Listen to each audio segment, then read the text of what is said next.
আসসালামু আলাইকুম।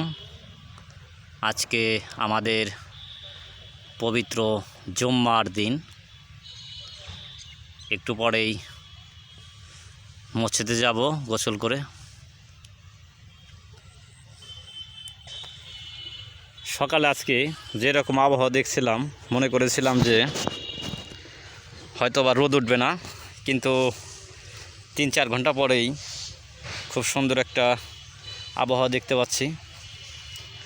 এই যে আমি কয়েকদিন যাবত আপনাদেরকে একটা কথা বলছিলাম যে সরিষা ফুলের যে মধু সংগ্রহকারী মলরা আসে, আমি মনে করছিলাম এবার তারা আসবে না, কিন্তু তারা অলরেডি এসে গেছে। আমি মৌমাছি দেখতে পাচ্ছি, অনেকগুলো মৌমাছি। তবে হয়তো বা তারা এবার একটু দূরে ওই দিকে মধু সংগ্রহ করার জন্য আসছে। ওই যে গ্রামটা দেখা যাচ্ছে ওই গ্রামের পাশেই। এই দেখেন, এই যে মৌমাছি তো মধু সংগ্রহ করতেছে। এই যে এগুলা কিন্তু কোনো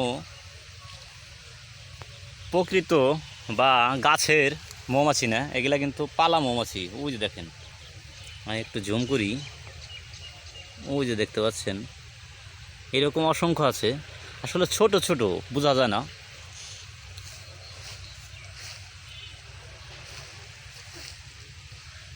অনেক দূর থেকে আসছে সরিষা ফুলের মধু সংগ্রহ করতে।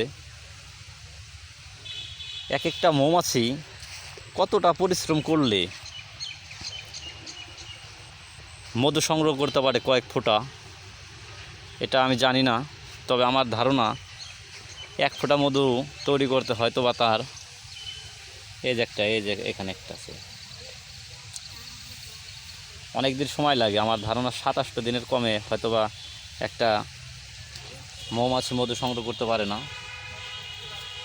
আসলে এই মধু সংগ্রহ করে ওরাও ভেজাল মিশায়। ওরা চেনিগুলো জাল করে ওখানেই এটা রাতের আধারে বা যে কোনো ফাঁকা সময় ওরা মধুর সাথে মিশিয়ে দেয়। অনেকে খেজুরের গুড়ের কথা বলেন। আসলে খেজুরের গুড়টা, খাঁটি খেজুরের গুড় পেতে হলে আপনাকে করতে হবে কি,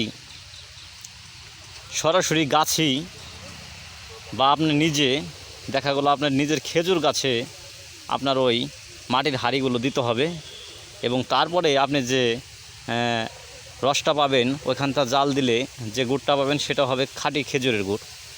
আপনার অনেকে আছে ওই খুঁটির ভিতরেই দেখা যায় যে সকালে যখন বা এই বিকেলে যখন পাতে খুঁটিগুলো, ওখানেই দেখা যায় চেনি দেয়। অনেকে ওখানেই দেখা যায় যে কিছু চেনির রসগুলো দিয়ে আসে। তো সবাই ভালো থাকবেন। ধন্যবাদ সবাইকে ভিডিওটি দেখার জন্য।